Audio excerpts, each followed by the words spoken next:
noite e sejam bem-vindos a mais um áudio aqui para o canal.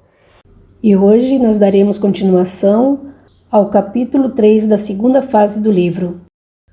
Mas antes eu peço que você deixe o seu apoio, curtindo, comentando, compartilhando e, se gostar do canal, se inscrevendo também.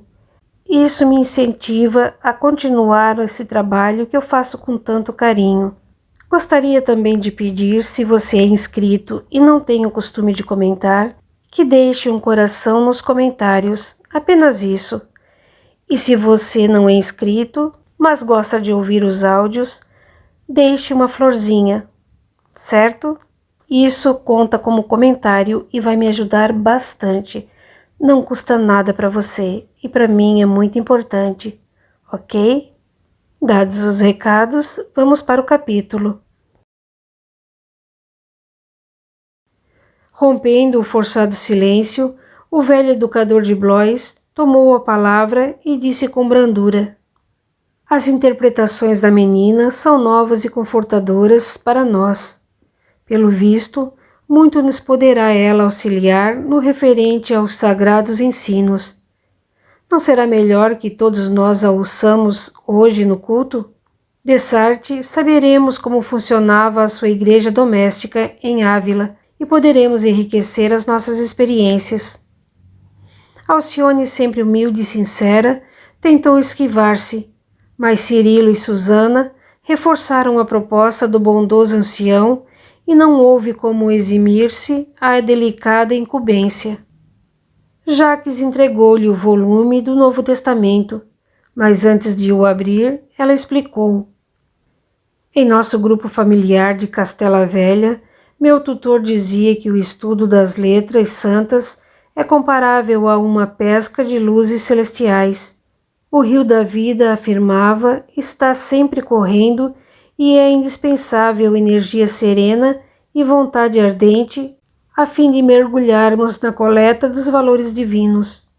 Enquanto o homem se mantiver tíbio, desencantado, indiferente ou pessimista, dificilmente poderá encontrar no Evangelho algo mais que os sublimes apelos do Senhor.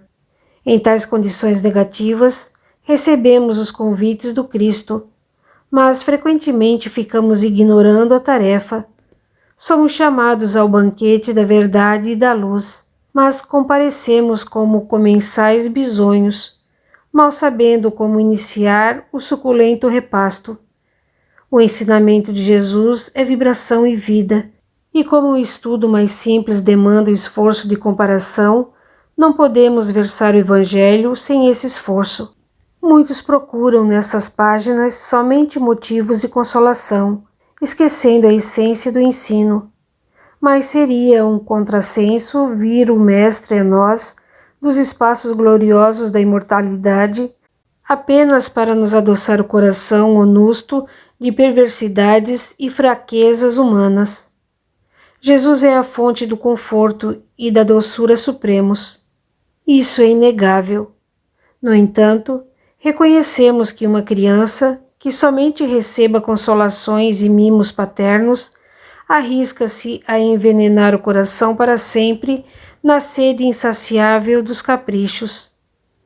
Não devemos acreditar que o Cristo só haja trazido ao mundo a palavra revigoradora e afetuosa, senão também um roteiro de trabalho, que é preciso conhecer e seguir, em que pesem as maiores dificuldades.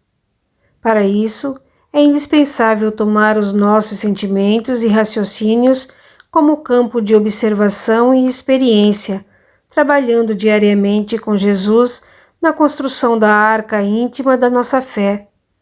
Naturalmente que essa edificação não prescinde do material adequado, constituído pelas virtudes e conhecimentos nobres que adquirimos no curso da vida.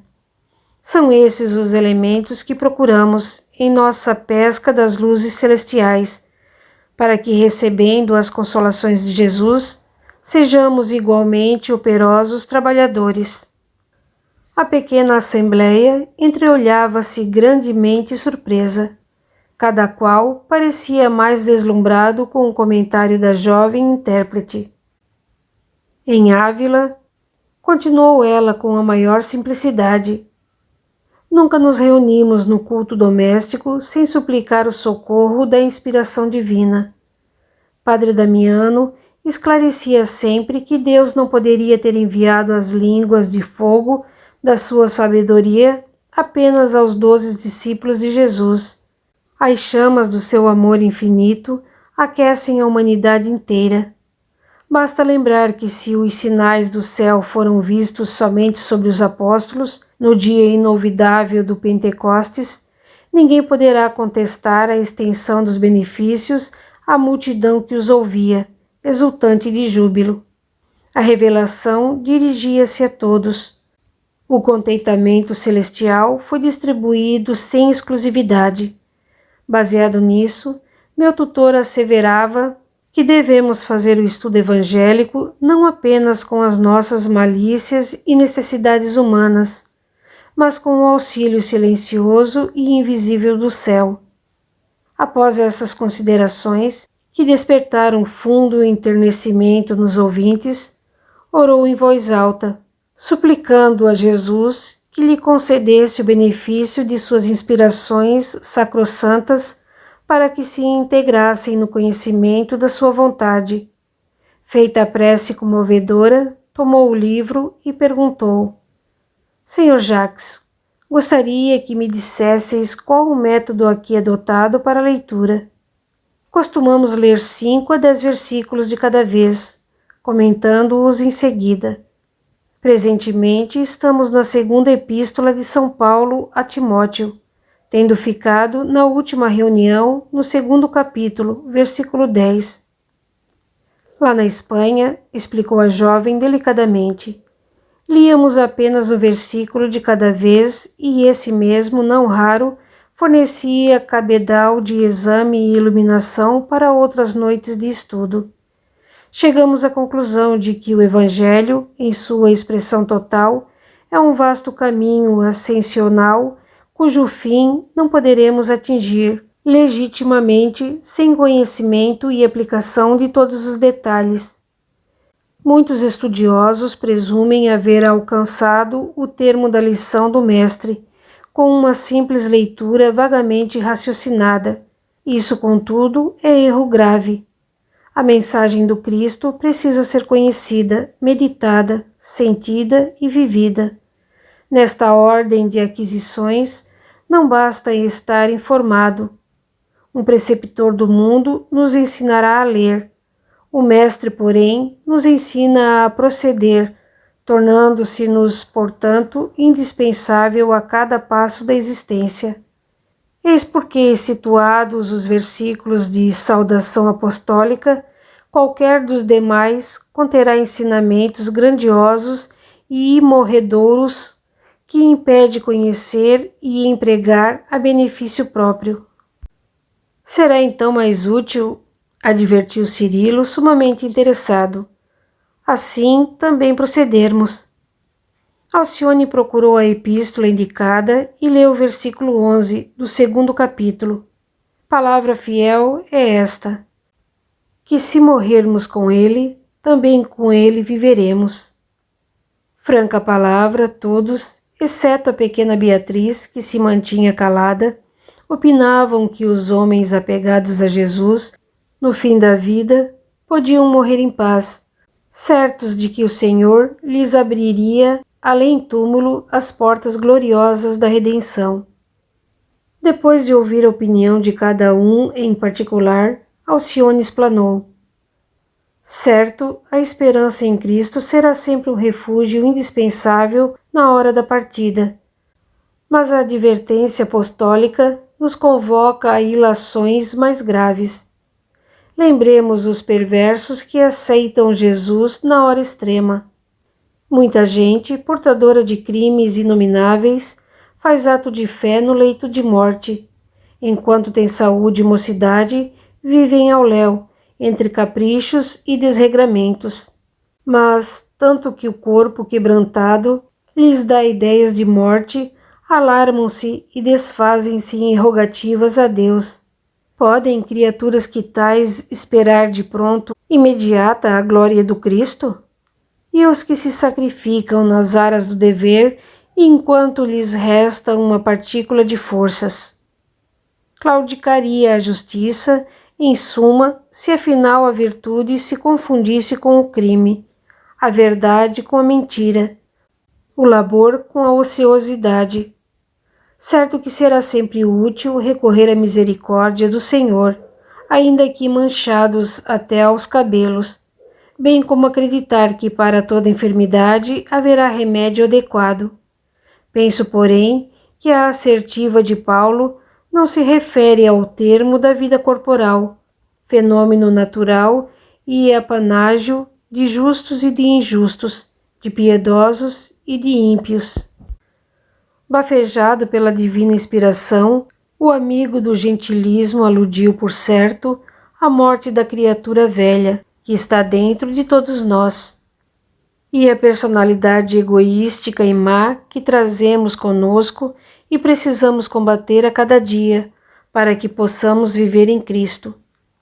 A existência terrestre é um aprendizado em que nos consumimos devagarinho, de modo a atingir a plenitude do Mestre. No plano da própria materialidade, poderemos observar esse imperativo da lei. A infância, a mocidade e a decrepitude, em seu aspecto de transitoriedade, não podem representar a vida. São fases de luta, demonstrações da sagrada oportunidade concedida por Deus para nos expurgarmos da grosseria dos sentimentos, da crosta da imperfeição. Costuma-se dizer que a velhice é um ataúde de fantasias mortas, mas isso apenas se verifica com os que não souberam ou não quiseram morrer com o Cristo para alcançar a fonte eterna da sua vida gloriosa. Quem se valeu da possibilidade divina tão somente para cultivar ilusões balofas, não poderá encontrar mais que o fantasma dos seus enganos caprichosos. A criatura, porém, que caminhou de olhos fixos em Jesus, em todos os pormenores da tarefa, essa, naturalmente, conquistou o segredo de viver triunfante acima de quaisquer circunstâncias adversas. Jesus palpita em seus atos, palavras e pensamentos. Seu coração, na pobreza ou na abastança, será como flor de luz, aberta ao sol da vida eterna. Cada qual dos ouvintes revelava jubiloso interesse. A explanação de Alcione lhes tocara o coração. Quando a filha de Madalena fez uma pausa mais longa, Cirilo Davenport acentuou: agora sim, encontrei um modo prático de compreender o tesouro evangélico. Interpretado dessa maneira, dá a ideia de preciosa mina de valores espirituais. Quanto mais nos aprofundamos em meditação, esforço e boa vontade, mais vilões auríferos irão surgindo aos nossos olhos. Alcione sorriu satisfeita. Ninguém ali poderia entender a vibração do seu contentamento, mas a verdade é que, considerando a confissão paterna, transbordava de alegria íntima. O Senhor comparou muito bem, disse. As palavras do Mestre estão cheias de apelos maravilhosos, de socorros divinos, de mensagens do céu. Basta que nos esforcemos por lhe ouvir a voz e receber os dons. Jacques continuava muito impressionado. Senhorita, indagou, vê-se que sua educação religiosa é muito diferente da que conhecíamos até agora. Encontro-me a termo de uma existência consagrada ao ensino, e apesar da minha paixão pelos autores antigos, nunca pude sair do círculo do meu tempo, circunscrevendo o serviço da fé aos atos de adoração. Jamais pude compreender a Igreja como oficina de trabalho ativo, nem o culto doméstico do Evangelho como escola de preparação para o esforço terrestre. No entanto, por suas observações, sinto que há métodos de interpretação que não conheço, e posso declarar, pelo que ouvi da sua inteligência moça, que esses processos de aprendizado são sedutores. Desejaria saber se isso é comum nas escolas e lares de Espanha. A jovem sorriu agradecida e esclareceu. Estas luzes, Sr. Jacques, eu as recebi do meu tutor em nossas reuniões familiares de Ávila. Mas devo acrescentar que esta orientação não está generalizada na pátria de minha mãe, mormente em Castela Velha, onde o padre Damiano foi ameaçado 2 vezes pelas perseguições do Santo Ofício por haver tentado chamar a atenção do povo para esse sistema de estudo.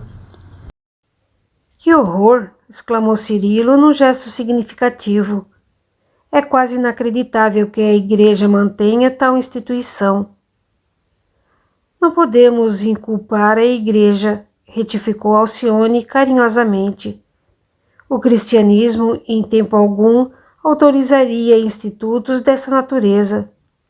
Devemo-los aos maus padres, cujo coração ainda não pôde compreender a suprema grandeza do Cristo. O velho educador, sinceramente impressionado com as definições ouvidas, tornou a perguntar: onde poderei avistar-me mais a miúde com o padre Damiano? Alcione esboçou um sorriso melancólico e respondeu: nosso velho amigo está à morte, na paróquia de São Jacques do Passo Alto. Quase diariamente, à noite, vou recolher seus últimos pensamentos. Não obstante o combate há muitos meses travado com a terrível enfermidade, vê-se que ele está nas últimas. Com a sua morte próxima, perderei neste mundo um segundo pai. A notícia ecoou lugubremente na sala. Observando a nuvem de tristeza que sombreava o semblante de Alcione, todos entraram em profundo silêncio. Foi aí que a jovem lembrou: agora agradeçamos a Deus o socorro que nos foi enviado através da inspiração. As mais das vezes, temos a certeza de que devemos, em grande parte, o pão material ao próprio esforço, mas o mesmo não se dá com relação ao alimento espiritual. Esses nos vêm sempre de Deus, do seu paterno coração, que nos acumula de infinitos recursos. Temos na terra a lei da necessidade, mas o Senhor tem a do suprimento. Agradeçamos a sua misericórdia e apliquemos as dádivas recebidas, porque novos elementos fluirão para nossa alma, dos seus inexauríveis celeiros de sabedoria e abundância. Encerrada a reunião familiar, com uma prece de reconhecimento, Alcione retirou-se, deixando à família Davenport singulares impressões. Ela parecia fortemente inspirada quando dizia que Damiano estava às portas da morte. Logo que chegou à casinha do burgo de São Marcelo, encontrou a notícia alarmante. Um portador ali estivera para comunicar aos Villamil que o velho sacerdote agonizava. As frequentes hemoptises da noite lhe haviam aniquilado as últimas forças. Madalena, não obstante a atrofia dolorosa das pernas, suplicou à filha que a levasse em sua companhia num carro mais espaçoso, a fim de ver o abnegado amigo pela última vez. A filha ouviu-a, angustiada, e dentro de poucos minutos, à boca da noite, um carro vagaroso saía de São Marcelo para a residência do padre Amâncio. Alcione recomendara muito cuidado ao cocheiro. Chegando ao destino, Madalena Villamil conseguiu descer com grande sacrifício. 2 homens trouxeram larga poltrona para conduzir a enferma ao quarto do moribundo. Alcione auxiliava o transporte da genitora com infinito carinho. Lá chegadas, o agonizante pareceu reanimar-se. Rob e a irmã adotiva aproximaram-se respeitosos e pediram-lhe a bênção, enquanto a senhora Villamil, pedindo que a poltrona fosse deposta à cabeceira do moribundo, tomou-lhe a destra muito pálida em confortadora saudação fraternal. Damiano tinha os olhos profundamente lúcidos e brilhantes, mas na feição cadavérica pairava uma expressão de agonia dolorosa. — Que é isso, padre? murmurou acabrunhada. Ele fixou nela o olhar enternecido e respondeu com voz quase sussurrante: a moléstia incurável, Madalena, é um escoadouro bendito de nossas imperfeições. Que seria de minha alma se a moléstia do peito não me ajudasse a expungir os maus pensamentos? Quantos bens ficarei devendo à solidão e ao sofrimento? O Senhor, que nos deu, lhes conhece o inestimável valor. Eu, que não chorava há muitos anos, alcancei novamente o benefício das lágrimas. Muitas vezes ensinei do púlpito, mas o leito me reservava lições muito maiores que os dos livros. A filha de Dom Inácio quis responder, testemunhar seu reconhecimento imorredouro, dizer dos votos que fazia a Deus pelo seu reestabelecimento, mas na sua angústia não encontrava palavras com que traduzir o seu pesar. Não conseguia, porém, reter as lágrimas que lhe rolavam abundantes dos olhos. O moribundo prosseguiu após uma pausa mais longa. O catre amigo e silencioso me trouxe a recordação de todos os júbilos e dores que ficaram no passado distante. Sem conseguir adaptar-me a esta vida de Paris, tenho vivido quase que absolutamente das nossas velhas lembranças de Espanha. Tenho grande saudade da nossa vida tranquila em Ávila, dos fraternos serões da chácara, dos colegas da igreja de São Vicente.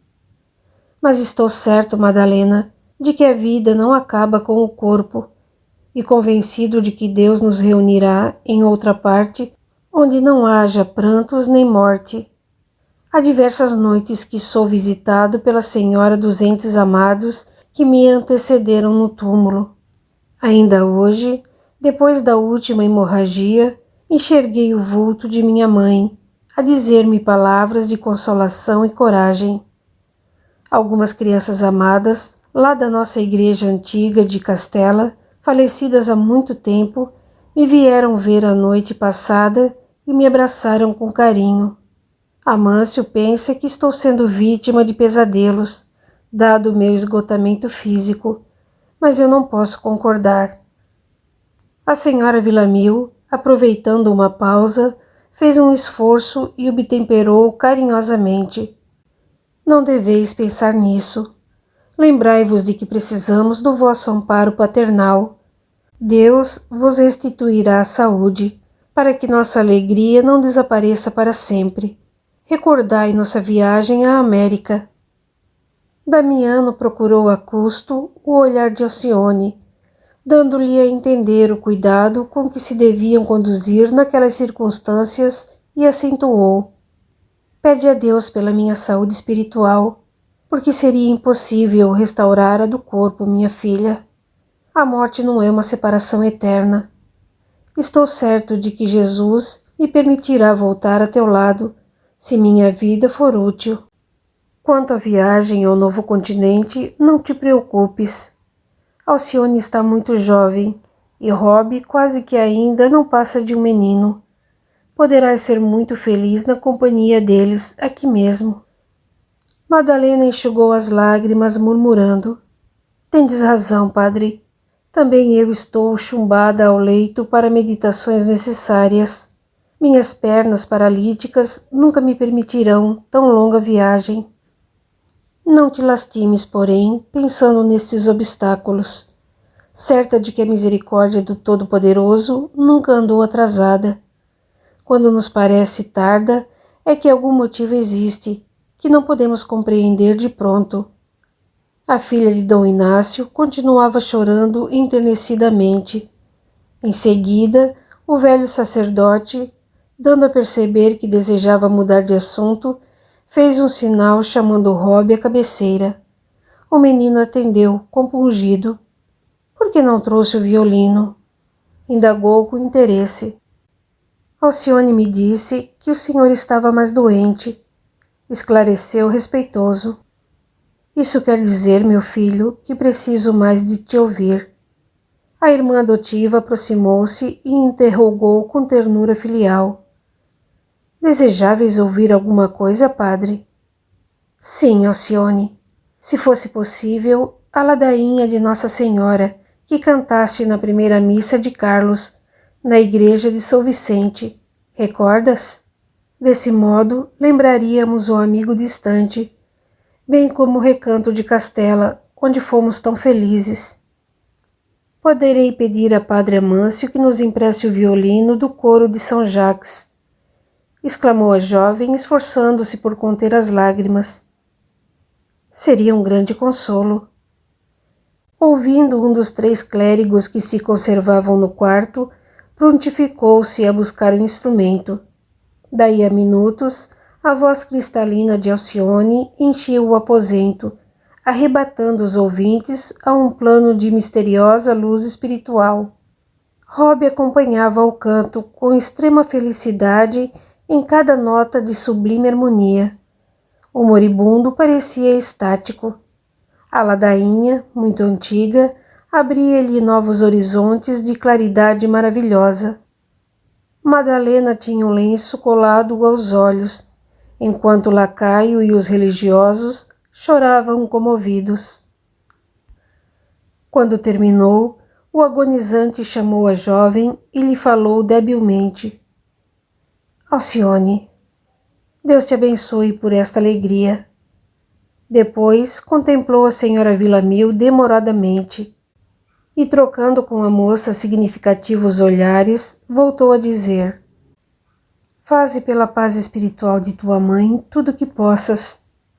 E se tiveres algum dia qualquer necessidade mais forte, uma dificuldade mais premente, lembra-te de Carlos, minha filha. Sei que não te encontrarás sozinha no mundo, mas não posso esquecer que, acima de tudo, devemos considerá-lo teu irmão. Surgindo a dispneia das horas derradeiras, Damiano não mais podia conversar, senão por monossílabos. Após entendimento com a genitora, a jovem Villamil acercou-se do moribundo, murmurando: Padre, levarei mamãe e Rob de volta a São Marcelo, mas estarei novamente aqui dentro em pouco para ficar convosco. Não te incomodes, nem deixes Madalena por minha causa. Mas, acompanhando os seus ao lar, Alcione regressou sem demora, a fim de assistir o velho amigo até o fim. As restantes horas da noite, ele as passou em coma, assistido pelo afeto da filha de Cirilo, que lhe enxugava o suor álgido com extrema dedicação. Quando a aurora se fazia anunciar em clarões muito rubros, o velho Damiano verteu a última lágrima e entregou a alma ao Criador. Um emissário chegava, pela manhã, ao palacete da Cité, entregando uma carta da governanta de Beatriz, endereçada a Susana, em cujas linhas explicava sua ausência ao trabalho. A família Davenport comoveu-se. À tarde, uma carruagem elegante parava à porta do presbitério de São Jacques do Passo Alto. Dela desceram Jacques e Cirilo, que iam prestar afetuosa homenagem ao morto. Impressionados com o abatimento da jovem, ambos se desdobraram em gentilezas e expressões confortadoras. Cirilo procurou o padre Amâncio e fez questão de pagar as despesas do enterramento, acrescentando generosa dádiva destinada ao lacaio que servira ao tutor de Alcione. A jovem agradeceu com lágrimas. Depois de uma hora consoladora, despediram-se atenciosos. Ao crepúsculo, a filha de Madalena assistiu ao modesto funeral de coração confrangido. Por muito tempo, deixou-se ficar na silenciosa mansão dos mortos, em prece comovedora ao Altíssimo. Só tarde da noite, passos vacilantes, regressou ao lar, experimentando indefinível amargura. Continua no capítulo 4. Até lá!